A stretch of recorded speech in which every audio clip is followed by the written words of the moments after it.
कुर्बे क़यामत के करीब अल्लाह ताला हजरत जिब्रील अलैहिस्सलाम को जमीन पर भेजेंगे और वो इस दुनिया से कुरान पाक, तमाम आलमे इल्म, हजर असवद, मौका में इब्राहिम, हजरत मूसा अलैहिस्सलाम का ताबूत और 5 नहरें, ये 6 चीजों को रूहें जमीन से उठा ले जाएंगे और इस दुनिया में लोग इन 6 बरकतों से बिल्कुल महरूम हो जाएंगे। फिर उस वक्त कयामत से पहले कुछ ऐसे खूंखार कौम आएंगे जिनके औरतें 1000 से ज्यादा बच्चे पैदा करने की ताकत फकुबत वाली होगी और वह लोग बहुत ही ताकतवर होंगे जिससे लड़ने की पावर किसी भी इंसान के पास नहीं होगा। इसीलिए उनके खौफ और हैबत से इंसान अपने अपने जानवरों के साथ अपने घरों में छुपे होंगे, क्योंकि वह लोग जहाँ से गुजरेंगे उस जगह के जंगली जानवर, परिंदे, पानी, हरी वो सूखी चीजों, सांपों, बिच्छुओं और इंसानों तक को चट यानी जिंदा खा जाएंगे और जो कुछ भी उनके रास्ते में आएगा सब निस्तो नाबूद यानी तबाह हो बर्बाद कर देंगे। तो मेरे प्यारे दोस्त, कयामत सीरीज के 6ठे वीडियो में हम आप लोगों को याजूज माजूज के बारे में पूरी मुकम्मल जानकारी बताने वाले हैं, जैसे याजूज व माजूज कौन है,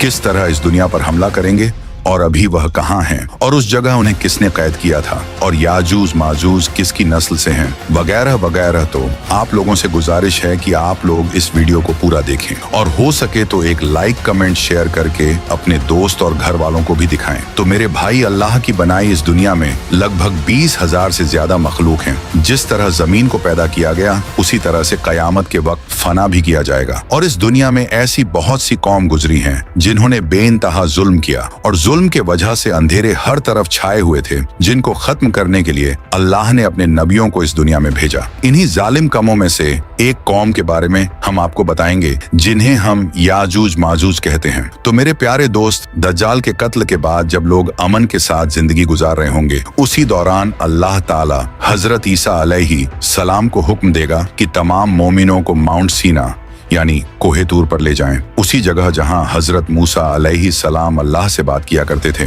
क्योंकि अब कुछ ऐसे वहशी दरिंदे लोगों को छोड़ दिया जाएगा कि कोई कौम उनसे लड़ नहीं सकेगी। तो हजरत ईसा अलैहि सलाम तमाम मुसलमानों को माउंट सीना के किले में ले जाएंगे और वहीं रहेंगे। और प्यारे दोस्तों, इसमें कोई शक नहीं कि दुनिया के तमाम इंसान हजरत आदम अलैहि सलाम की औलाद हैं। इस तरह ये जालिम कौम याजूज माजूज भी हजरत आदम अलैहि सलाम की औलाद में से ही है और हजरत आदम अलैहिस्सलाम के औलाद हजरत नूह अलैहिस्सलाम के 3 बेटे थे, जिसमें से एक बेटे का नाम याफिस था और याफिस के 12 बेटे थे, जिनमें से 2 बेटों का नाम याजूज माजूज था और इन्हीं बेटों से याजूज माजूज की नस्ल चली और अल्लाह ताला ने बनी आदम को 10 हिस्सों में तकसीम किया। 9 हिस्सों में याजूज माजूज बनाए और 1 हिस्से में बाकी के आम इंसान बनाए। एक रिवायत के मुताबिक यह लोग काफिर और दोजखी हैं। याजूज माजूज का जिक्र दुनिया के दूसरे मजहब की किताबों में भी किया गया है और कुरान मजीद के सूरह कहफ आयत 83 से 97 तक पूरी तफसील तौर पर गवाही दी गई है कि याजूज माजूज 2 वहशी खूंखार कबीलों के नाम हैं और वह अपने इर्द गिर्द बहुत ज्यादतियां और जुल्म किया करते थे। दरअसल याजूज माजूज एक या कई बड़े बड़े कबीले थे। ये नॉर्थ एशिया के दूर दराज इलाकों में रहने वाले जंगजू डाकू किस्म के लोग थे और याजूज और माजूज चौड़े चेहरे व छोटी छोटी आंखों वाले लोग होंगे। उनका रंग गोरा होगा और बाल काले होंगे। उनके चेहरे जैसे मंडी हुई बालें यानी कुशादा गोल होगा और ये बड़े लंबे चौड़े कद के होंगे। इनका रोज का मामूल बन गया था कि पहाड़ की दूसरी तरफ से ये खूंखार याजूज माजूज बड़ी तादाद में आकर इंसानी दुनिया में हमलावर होते और हर चीज को तबाह बर्बाद कर देते। ये कौम इतनी खूंखार थी कि ये बड़े बड़े दरिंदों को भी खा जाया करते, सांप और बिच्छू को भी नहीं छोड़ते थे। जब ये बहार के दिनों में निकलते तो सारी खेतियां उजाड़ दिया करते थे और हर चीज को तबाह बर्बाद कर दिया करते, यहाँ तक के इंसानों को भी खा जाया करते थे। उनके लिए इंसानों को हलाक करना, माल मवेशी लूटना और खेत खलियान को तबाह बर्बाद करना एक मामूली सी बात बन गई थी। और उस वक्त लोग निहायत खौफ की हालत में इस जमीनी आफत से निजात पाने के लिए अपने रब से गिड़गिड़ा कर दुआएं करते थे कि अचानक एक सुबह जब वह लोग सोकर उठे तो देखा कि हजारों की तादाद में आलीशान अजनबी फौज उनके मैदानों में खेमाजन है। ये देखकर वह लोग हैरान और खौफजदा हो गए। फिर उस कौम के चंद सरदार उस फौज की तरफ गए और फौज के सिपाह सालार से बात करने की ख्वाहिश जाहिर की और इजाजत मिलने के बाद सरदारों को फौज के सिपाह सालार के खेमे में पेश किया गया। सिपाह सालार ने सरदारों को खुश आमदीद कहते हुए उन्हें यह यकीन दिलाया कि उनकी फौज न तो उनके इलाकों पर कब्जा करेगी और न ही उनके माल मवेशी और खेत खलियान को कोई नुकसान पहुंचाएगी। सरदार सिपाह सालार का नरम रवैया और अच्छा अखलाक देखकर बहुत खुश हुए। लेकिन जब उन्हें बताया गया कि पहले उनको दुनिया के अजीम बादशाह जुल्करनैन के सामने पेश किया जाएगा, तो वह बहुत हैरान हुए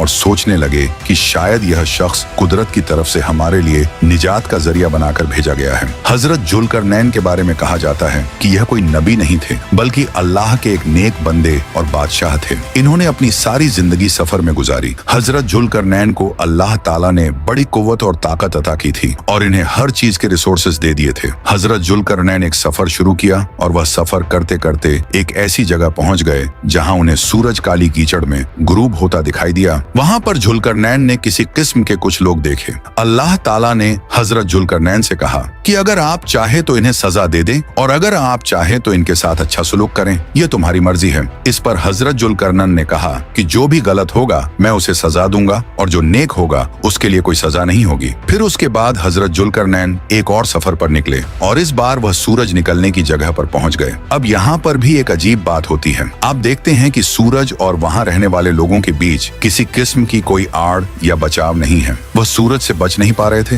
इसके बाद हजरत जुल्करनैन अपने तीसरे सफर पर निकले, यहाँ तक कि वह दो रुकावट यानी दो पहाड़ के दरमियान पहुंच गए। वहाँ पर उन्हें कुछ लोग मिले जो बड़ी मुश्किल से उनकी जुबान समझ पा रहे थे और ये वही लोग थे जिनका जिक्र मैंने पहले किया। फिर वह लोग हजरत जुल्करनैन के सामने पेश होकर किसी तरह से बातचीत करके उन लोगों ने हजरत जुल्करनैन से कहा, हमें याजूज व माजूज बहुत ज्यादा परेशान करते हैं। क्या ऐसा हो सकता है कि हम आपको कुछ खर्च वगैरह दे देते हैं और आप इसके बदले में हमारे और उनके दरमियान कोई रुकावट रखकर उनका रास्ता बंद कर दें? इस पर हजरत जुल्करनैन ने फरमाया, जो कुछ अल्लाह ने मुझे अता किया है वह उससे बेहतर है जो तुम लोग मुझे दोगे, लेकिन फिर भी हाँ, मैं तुम्हारा यह काम करूंगा, लेकिन तुम लोग एक तरह से मेरी मदद कर सकते हो। मुझे तुम्हारी कुव्वत और ताकत चाहिए होगी। अगर तुम लोग ऐसा कर दो तो मैं तुम्हारे और याजूज माजूज के दरमियान एक ऐसी मजबूत दीवार बना दूंगा जिसे याजूज माजूज ना तोड़ पाएंगे और ना ही उसे पार कर पाएंगे। और हाँ, जुल्करनैन इनका लक़्ब था जो दो वजहों से दिया गया था। एक तो यह कि इन्होंने जमीन की दो इंतहा के सफर किए थे, यानी मशरिक से लेकर मगरिब तक, और दूसरी ये कि ये एक ऐसा ताज पहनते थे कि उस पर दो सींग हुआ करते थे। कहा जाता है कि दुनिया भर के बादशाह इनके ताबे थे और इनके खालाजाद भाई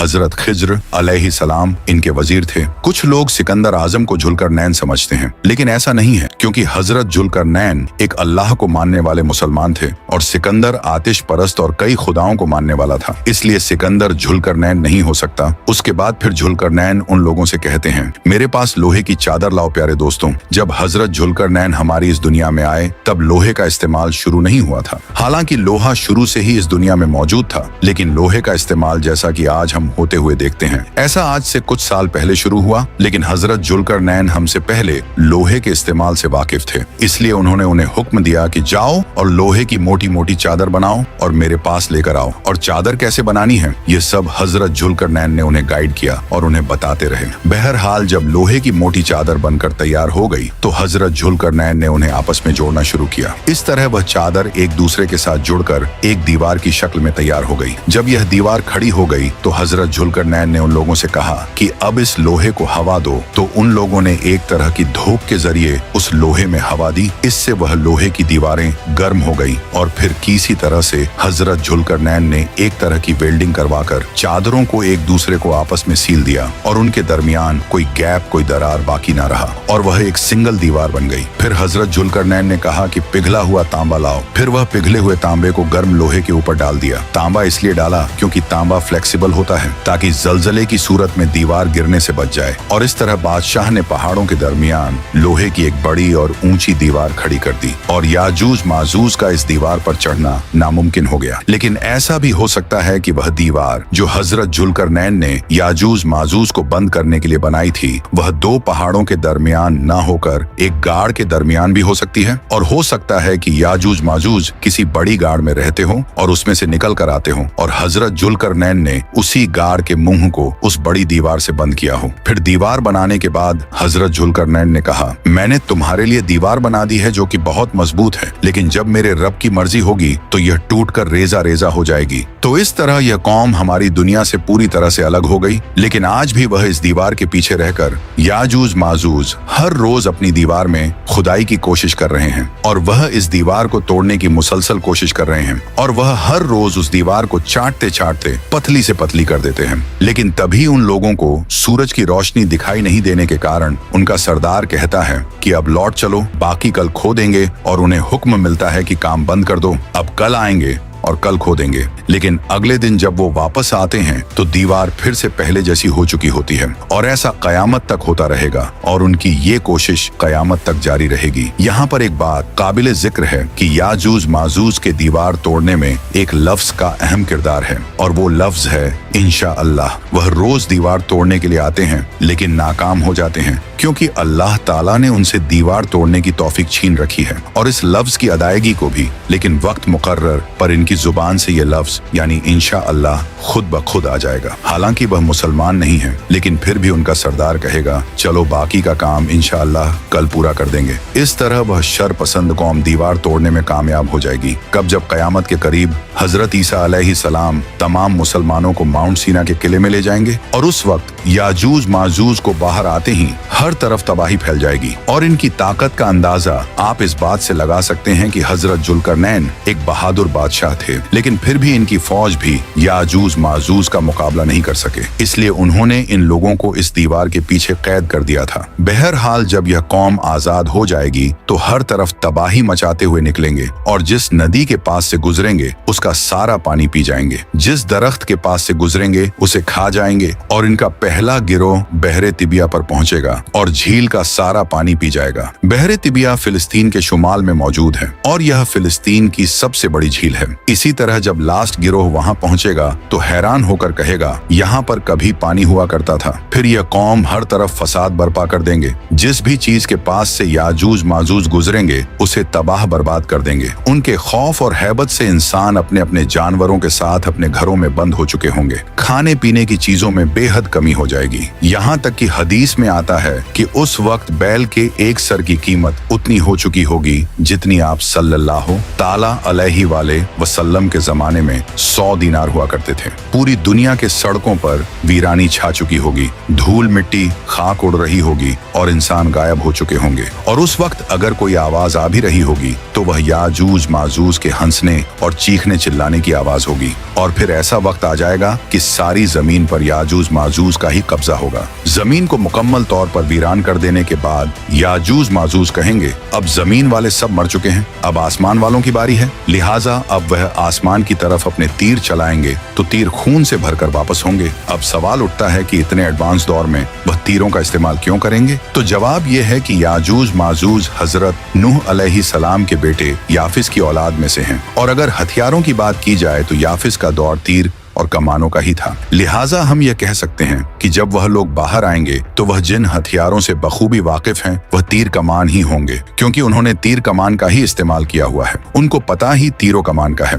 इसलिए हम अंदाजा ही लगा सकते हैं, क्योंकि असल हकीकत तो अल्लाह ही जानता है। लेकिन एक बात याद रखने लायक है कि वह वक्त हमारी सोच और समझ से एकदम बाहर होगा। हम अपनी अक्लो अंदाजा तो लगा सकते हैं, लेकिन कोई भी शख्स इन बातों को दावे के साथ नहीं बता सकता कि उस वक्त ये सारी बातें किस तरह से होंगी। लेकिन कुछ बातें तो यकीनी हैं जो हमें हदीस से पता चलती हैं। याजूज माजूज की दौड़े वक्त में जब पूरी दुनिया तबाह बर्बाद हो जाएंगे तो फिर उधर पहाड़ पर हजरत ईसा अलैहिस्सलाम अपने साथियों समेत मिलकर दुआ फरमाएंगे, ऐ अल्लाह इन याजूज माजूज से हमें निजात दिला। तो हजरत ईसा अलैहिस्सलाम की दुआ कबूल होगी, और हजरत ईसा अलैहिस्सलाम की दुआ से ही इन याजूज माजूज की गर्दन में अल्लाह ताला एक बीमारी पैदा करेगा, और वह एक किसी किस्म का वायरस होगा जिससे उनकी गर्दन में एक जख्म पैदा हो जाएगा, और उस जख्म की वजह से वह मरमर कर सड़कों पर गिरने लगेंगे। चारों तरफ इनकी लाशों के ढेर लग जाएंगे। इस तरह से याजूज माजूज की सारी कौम हलाक हो जाएगी। इनकी लाशें इतनी तादाद में होंगी कि सड़कों पर पांव रखना भी मुश्किल होगा। हर तरफ याजूज माजूज की लाशें ही लाशें बिछी होंगी। याजूज माजूज की मौत के बाद हर तरफ खामोशी छा जाएगी, तो घरों में कैद हो चुके लोगों में करारी पैदा होगी, और वह एक दूसरे से पूछेंगे क्या कोई है कि जो बाहर जाकर देखे कि यह खामोशी क्यों हो गई, आखिर हुआ क्या है। फिर एक शख्स बाहर निकलने के लिए तैयार हो जाएगा, और वह यह बात अपने जहन में लेकर निकलेगा कि शायद अब मैं वापस ना आ सकूं। लेकिन बाहर जाकर वह देखेगा कि याजूज माजूज मर चुके हैं और उनकी लाशें एक के ऊपर एक ढेर लगी हुई हैं, और तब वह आवाज बुलंद कहेगा, पुरसुकून हो जाओ, अल्लाह ने खुद ही तुम्हारे दुश्मन को खत्म कर दिया है। और तब लोग दोबारा से बाहर निकलना शुरू होंगे, और वह देखेंगे कि एक हाथ भर भी ऐसी जगह नहीं होगी जहां याजूज माजूज की लाशों की गंदगी और बदबू से भरी हुई ना हो। ये सब देखकर फिर हजरत ईसा अलैहिस्सलाम अपने साथियों के साथ अल्लाह से दुआ करेंगे तो अल्लाह एक तेज हवा और एक किस्म के ऐसे बड़े बड़े परिंदे भेजेंगे जिनकी गर्दन ऊंटों की गर्दन की तरह लंबी होंगी, और वो याजूज माजूज की लाशों को उठाकर कहीं फेंक आएंगे, लेकिन किस जगह फेंक कर आएंगे ये कोई नहीं जानता। फिर उसके कुछ सालों के बाद हजरत ईसा अलैहिस्सलाम की वफात हो जाएगी। इसके बाद फिर एंट्री होगी एक अजीब शक्ल की जानवर दाब्बतुल अर्द की। तो subscribe your channel for next video. और आखिर में अल्लाह रब्बुल इज्जत से दुआ है कि अल्लाह ताला हमें नेक अमल करने और बुराई से बचने की तौफीक अता फरमाए। आमीन या रब्बुल आलमीन। तो आप लोग भी आमीन जरूर लिखें।